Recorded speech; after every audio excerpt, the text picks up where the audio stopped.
Hello बच्चों, कैसे हो तुम लोग। हमें आशा है कि तुम लोग अच्छे ही होगे। आज हम लोग एक बहुत ही महत्वपूर्ण टॉपिक पढ़ने जा रहे हैं, वैद्युत क्षेत्र रेखाएं।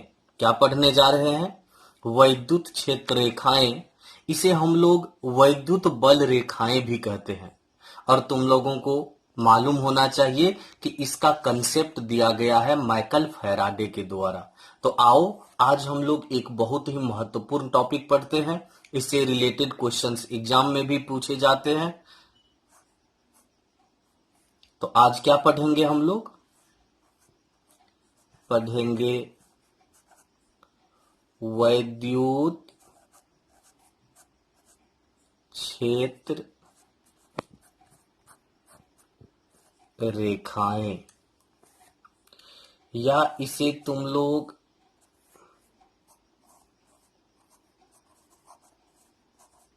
वैद्युत बल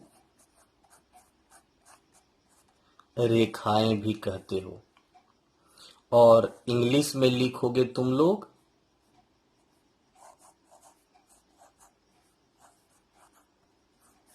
electric field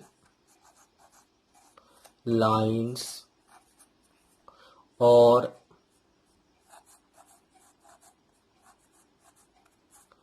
electric lines of force. Short में ELF लिख सकते हो। तो आज क्या पढ़ेंगे हम लोग? वैद्युत क्षेत्र रेखाएं या वैद्युत बल रेखाएं। इसे इंग्लिश में इलेक्ट्रिक फील्ड लाइंस या इलेक्ट्रिक लाइंस ऑफ फोर्स कहते हो। शॉर्ट में ELF लिखते हैं हम लोग। सबसे पहले जान लो कि इसका कंसेप्ट किसने दिया।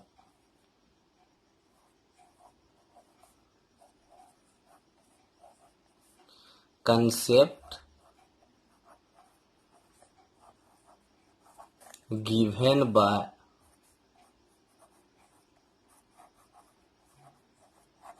माइकल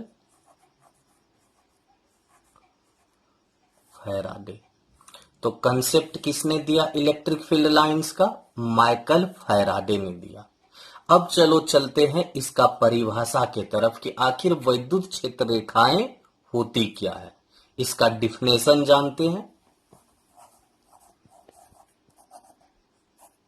डिफिनेशन देखो, इसे तुम लोग कई तरीके से परिभाषित कर सकते हो। हम दो आसान सा परिभाषा बतला रहे हैं तुम लोगों को, जो आसान लगे उसे याद रखना। ठीक, तो देखो कौन कौन सा परिभाषा है। पहला,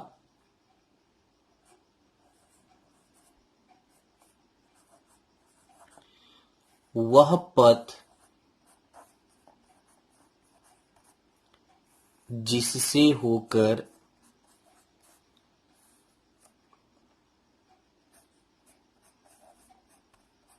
एकांक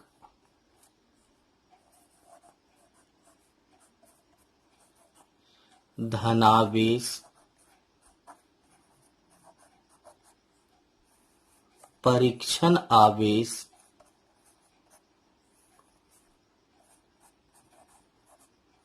गमन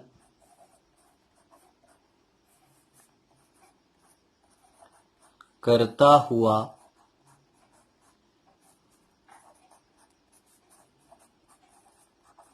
माना जा सकता है, कोमा वैद्युत क्षेत्र रेखा कहलाता है।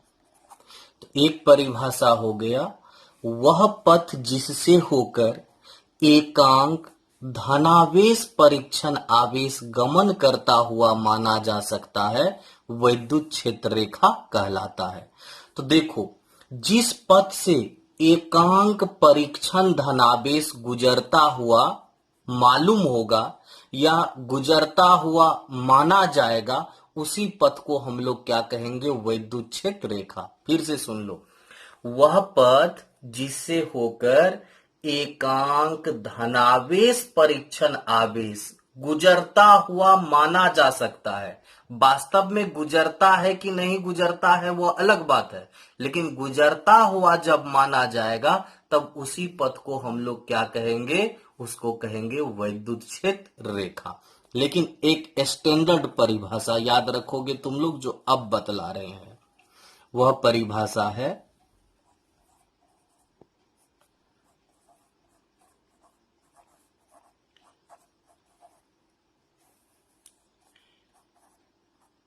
वह काल्पनिक वक्र जिसका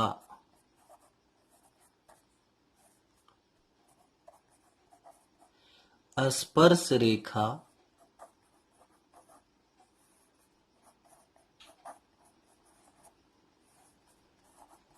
किसी बिंदु पर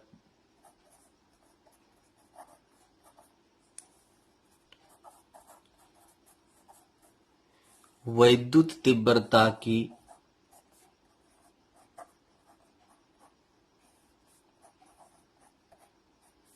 दिशा को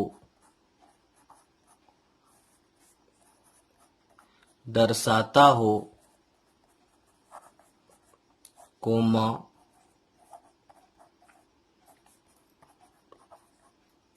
वैद्युत क्षेत्र रेखा कहलाता है। देखो, वह काल्पनिक वक्र, वक्र मतलब रेखा, वह काल्पनिक वक्र जिसका स्पर्श रेखा किसी बिंदु पर वैद्युत तीव्रता की दिशा को दर्शाता हो, वैद्युत क्षेत्र रेखा कहलाता है। अब मान लो हम एक काल्पनिक रेखा खींचते हैं और उस रेखा पर स्पर्श रेखा खींच देते हैं। वह स्पर्श रेखा वैद्युत तीव्रता की दिशा को दर्शाता है, तब उसी काल्पनिक रेखा को हम लोग क्या कहेंगे, वैद्युत क्षेत्र रेखा कहेंगे। फिर से सुन लो, अगर एक काल्पनिक रेखा लेते हो और उस पर तुम स्पर्श रेखा खींचते हो और यदि वह स्पर्श रेखा वैद्युत तीव्रता की दिशा को दर्शाए, तब समझ जाना कि वह काल्पनिक रेखा क्या है, तो एक वैद्युत क्षेत्र रेखा है। देखो, एक फिगर बना के समझाते हैं।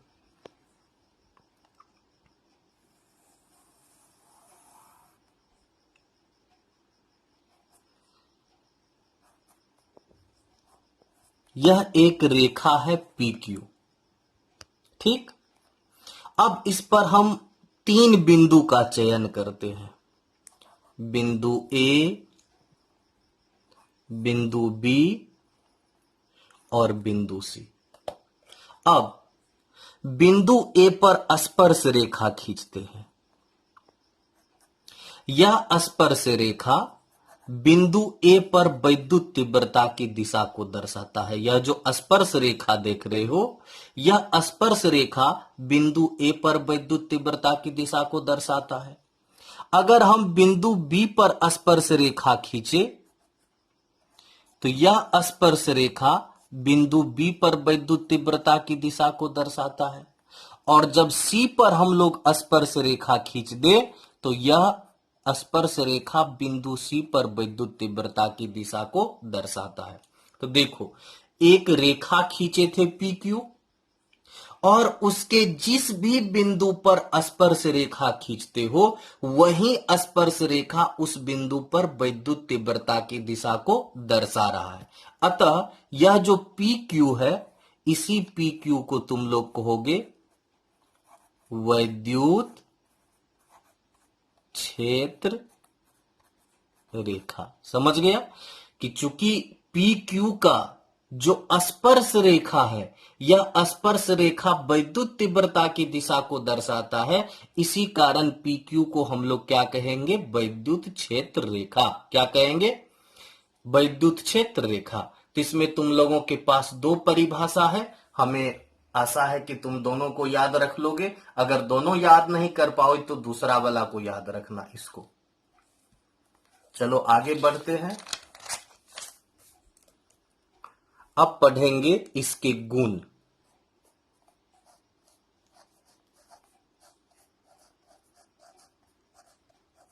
प्रॉपर्टीज।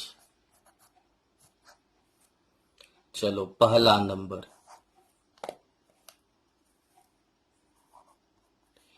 ये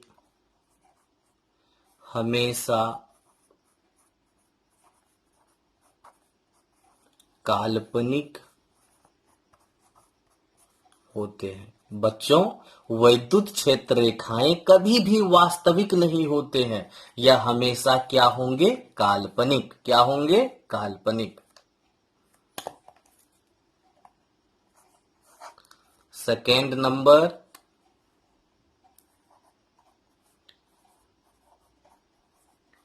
ये हमेशा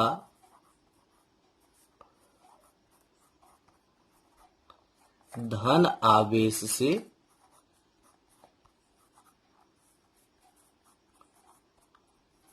प्रारंभ होते हैं।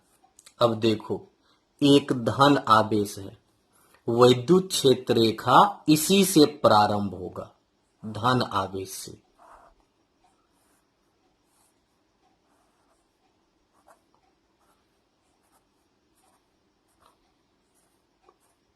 धन आवेश से प्रारंभ हो रहा है।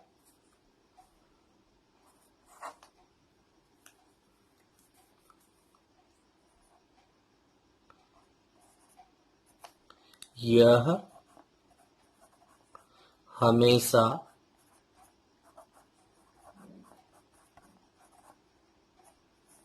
ऋण आवेश पर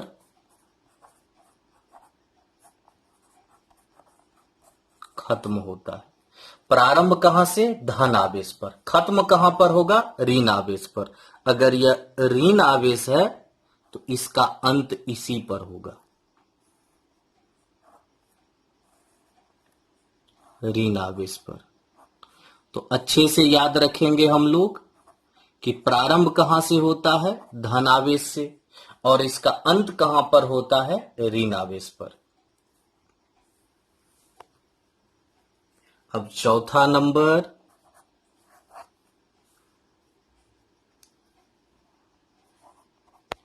ये कभी भी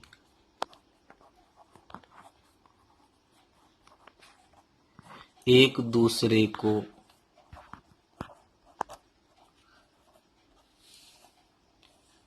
प्रतिच्छेद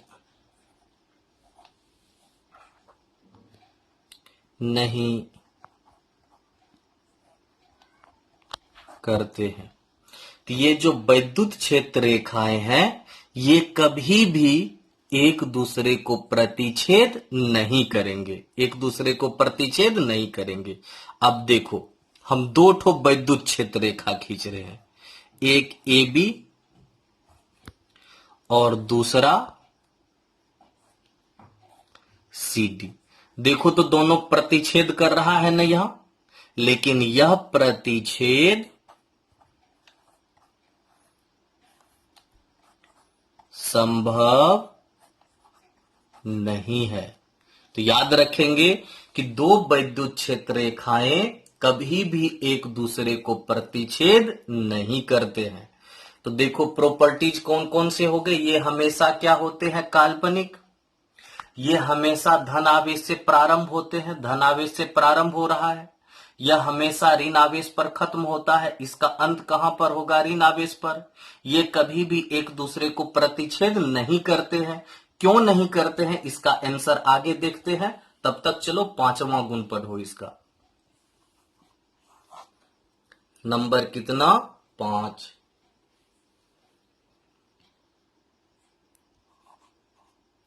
ये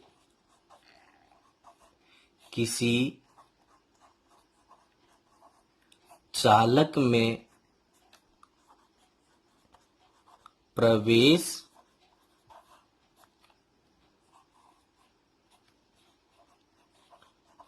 नहीं कर सकते हैं।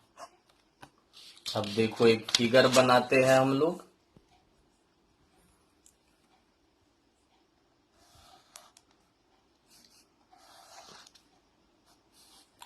यह क्या है? एक चालक है। वैद्युत क्षेत्र रेखाएं कभी भी इसमें प्रवेश नहीं करेंगे।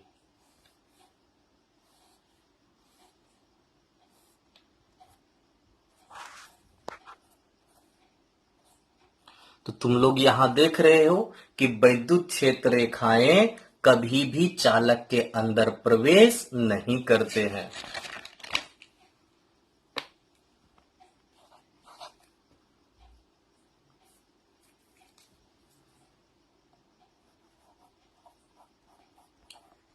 और चालक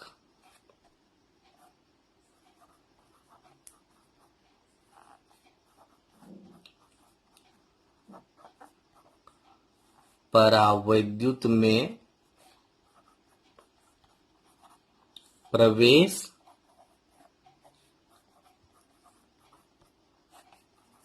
कर सकते हैं।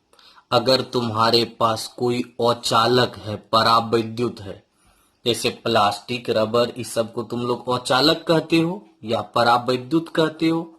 तो अगर अचालक है तो याद रखना वैद्युत क्षेत्र रेखाएं इसमें प्रवेश कर सकते हैं।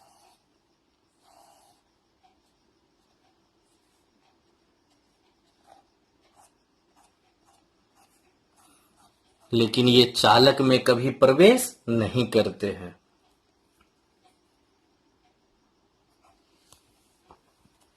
सॉरी बच्चों,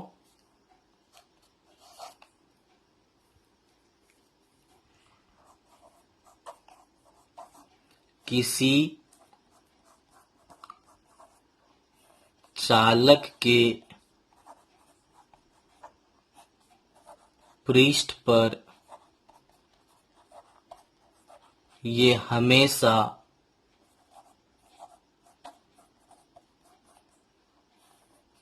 अभिलंब बोलो या लंबवत बोलो, एक ही बात है।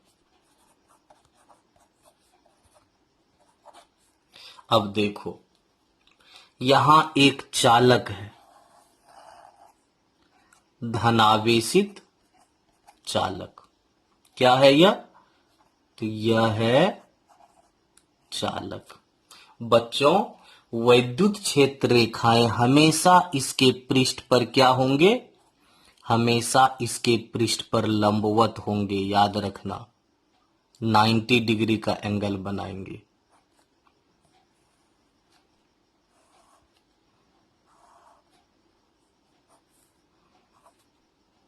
लंबवत, यहां भी लंबवत। इसे भी समझ गया तुम लोग? तो वैद्युत क्षेत्र रेखाएं चालक में प्रवेश नहीं करते हैं, लेकिन अचालक अथवा परावैद्युत में प्रवेश कर सकते हैं। किसी चालक के पृष्ठ पर ये हमेशा अभिलंब अर्थात लंबवत होते हैं। चलो नेक्स्ट, 8वां पॉइंट।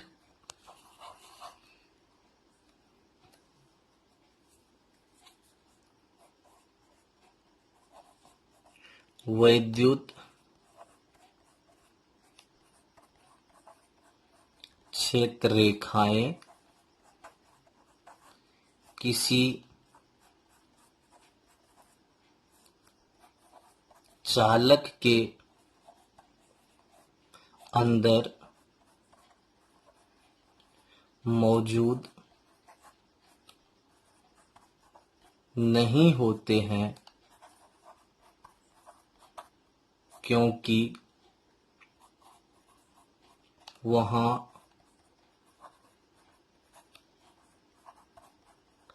वैद्युत क्षेत्र शून्य होता है। तो बच्चों, वैद्युत क्षेत्र रेखाएं किसी चालक के अंदर मौजूद नहीं हो सकते हैं, क्योंकि चालक के अंदर वैद्युत क्षेत्र क्या होता है? शून्य।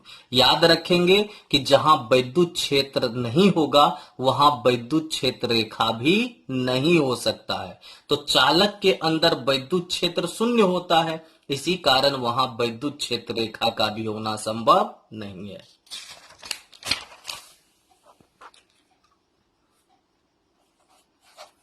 नेक्स्ट,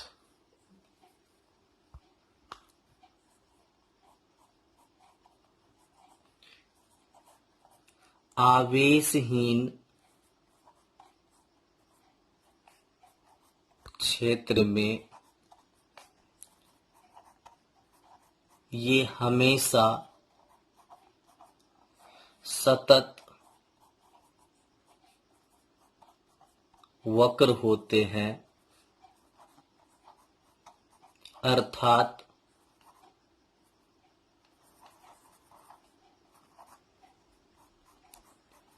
अचानक इसका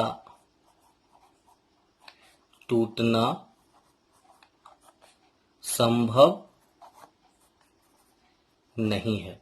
तो बच्चों, जहां पर आवेश नहीं होगा अर्थात आवेश विहीन क्षेत्र होगा, वहां पर वैद्युत क्षेत्र रेखाएं अचानक नहीं टूटेंगे। मतलब वहां पर वैद्युत क्षेत्र रेखाएं सतत वक्र होंगे। जैसे देखो, एक आवेश यहां है धन आवेश और एक यहां है ऋण आवेश। अब बीच में तो कोई आवेश है नहीं, तो तुम सोचोगे कि वैद्युत क्षेत्र यहां तक आया और यहां पर अंत हो गया इसका, और फिर यहां से प्रारंभ हो गया और यहां पर अंत हो गया। तो ऐसा संभव नहीं है। ये एक आवेश से प्रारंभ होंगे और दूसरा आवेश पर जाकर के अंत होगा। बीच में यह टूट नहीं सकता है। तो यह जो बीच का आवेशहीन क्षेत्र है, यहां पर सोचोगे कि वैद्युत क्षेत्र रेखा टूट जाएगा, यहां पर वैद्युत क्षेत्र रेखा नहीं होगा, ऐसा संभव नहीं है। तो आवेशहीन क्षेत्र में ये हमेशा सतत वक्र होते हैं, अर्थात अचानक इसका टूटना संभव नहीं है। अब चलो नेक्स्ट पॉइंट।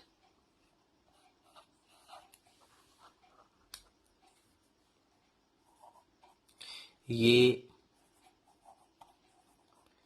हमेशा खुले वक्र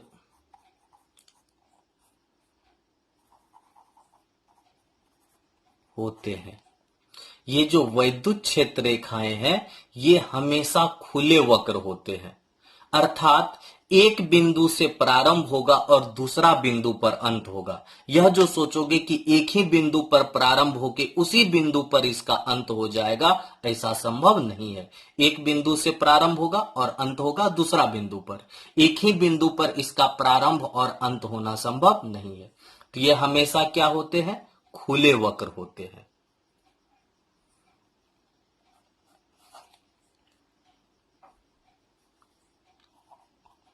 ये कभी भी बंद वक्र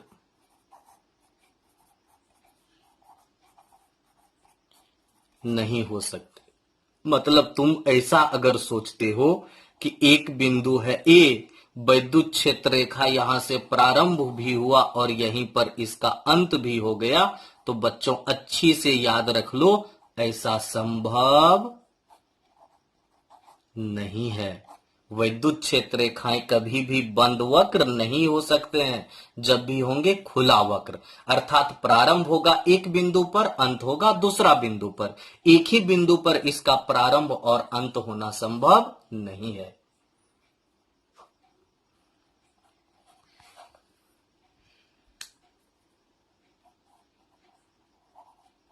वैद्युत क्षेत्र रेखाओं की संख्या आवेश के परिमाण का सीधा समानुपाती होता है।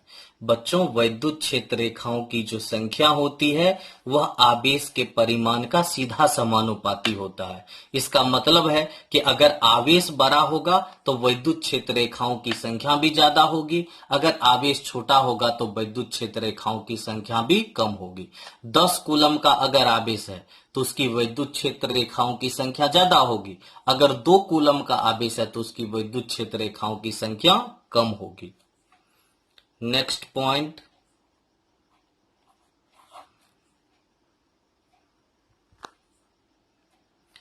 बच्चों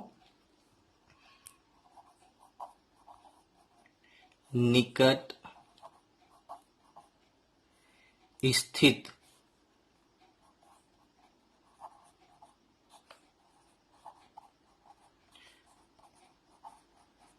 वैद्युत क्षेत्र रेखाएं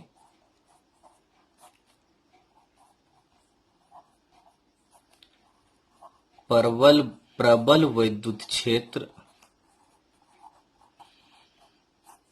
को दर्शाता है। तो निकट स्थित वैद्युत क्षेत्र रेखाएं प्रबल वैद्युत क्षेत्र को दर्शाता है। जैसे खुद देखो यहां फिगर बना रहे हैं।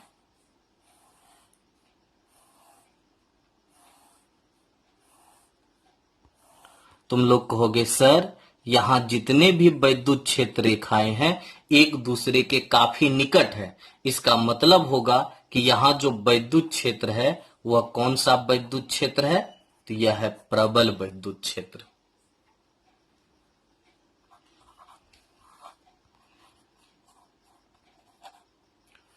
दूरस्थ वैद्युत क्षेत्र रेखाएं दुर्बल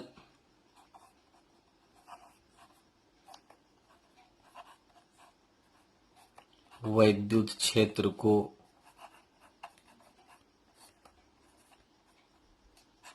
दर्शाता है। दूरस्थ वैद्युत क्षेत्र रेखाएं दुर्बल वैद्युत क्षेत्र को दर्शाता है। अब यहां देखो, यहां रेखाएं दूर दूर हैं, इसका मतलब क्या होगा? प्रबल वैद्युत क्षेत्र या दुर्बल वैद्युत क्षेत्र? तो यह होगा दुर्बल वैद्युत क्षेत्र, क्योंकि यहां पर वैद्युत क्षेत्र रेखाएं एक दूसरे से दूर दूर है।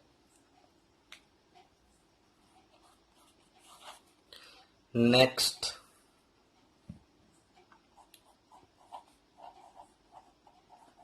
नो फील्ड लाइंस, मतलब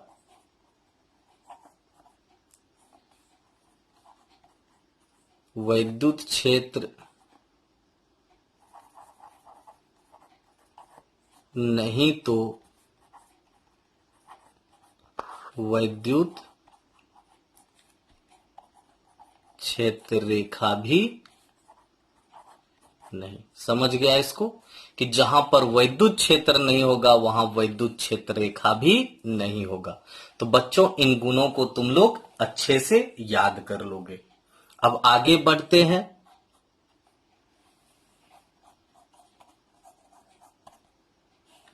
आवेशों के विभिन्न विन्यास के कारण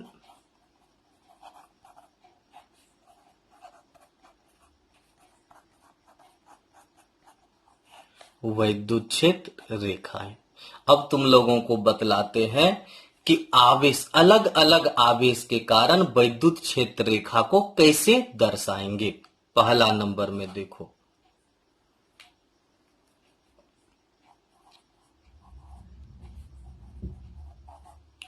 कुछ दूरी पर स्थित समान बिंदु धनावेश के कारण। देखो बच्चों, दो बिंदु धनावेश है, इसके कारण वैद्युत क्षेत्र रेखा को कैसे दर्शाएंगे? तो तुम लोग जानते हो दोनों धनावेश है, दोनों से वैद्युत क्षेत्र रेखाएं प्रारंभ होगी, तो इससे भी प्रारंभ होंगे।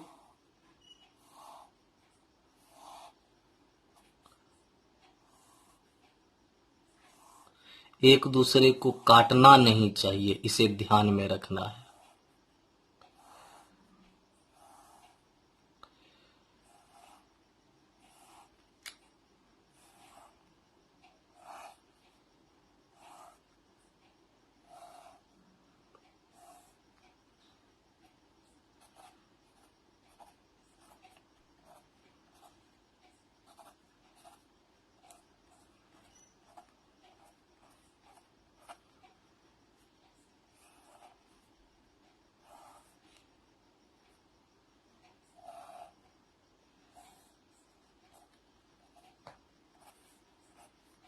यहां पर दोनों आवेशों के बीच क्या हो जाएगा बतलाओ तो? विकर्षण।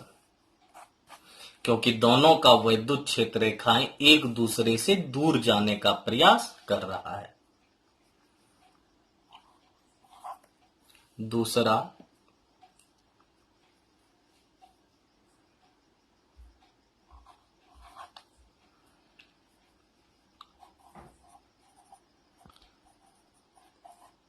कुछ दूरी पर स्थित समान बिंदु ऋणावेश के कारण। इसका देखो,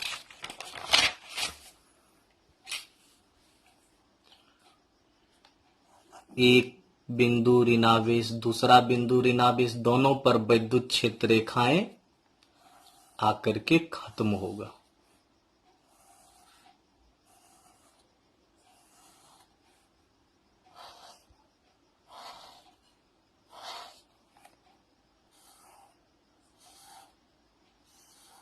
सब कुछ समान रहेगा, केवल दिशा बदल देना है, क्योंकि यहां पर वैद्युत क्षेत्र रेखा खत्म हो रहा है। नेक्स्ट,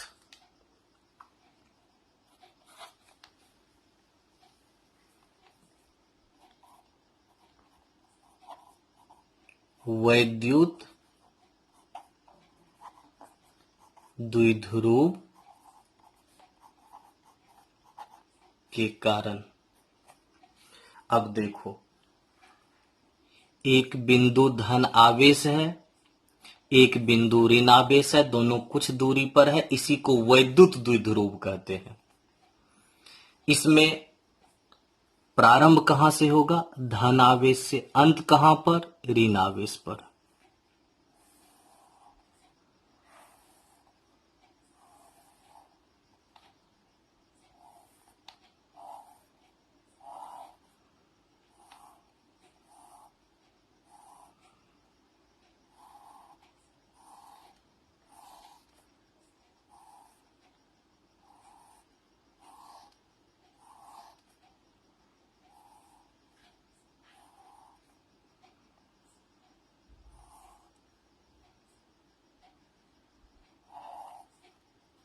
अब देखो, प्रारंभ कहां से होना चाहिए?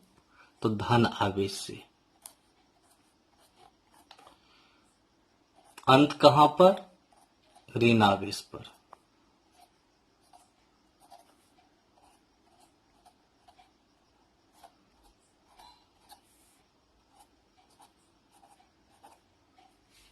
नेक्स्ट,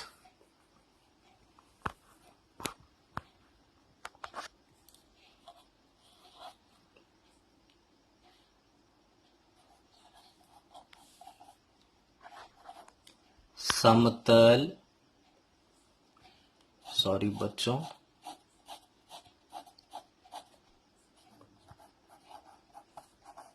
समांतर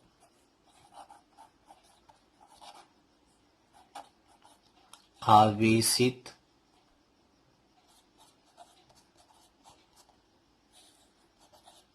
प्लेटों के कारण। अब देखो, यहां दो प्लेट है,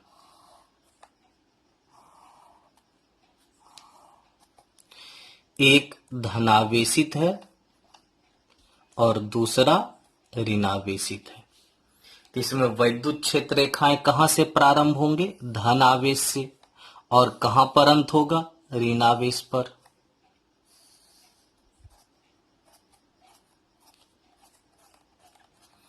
तो समांतर आवेशित प्लेटों के कारण यह है वैद्युत क्षेत्र रेखाएं। तो बच्चों, आज का क्लास हम लोग यहीं तक रहने देते हैं। नेक्स्ट क्लास में आगे पढ़ेंगे। तब तक के लिए बाय।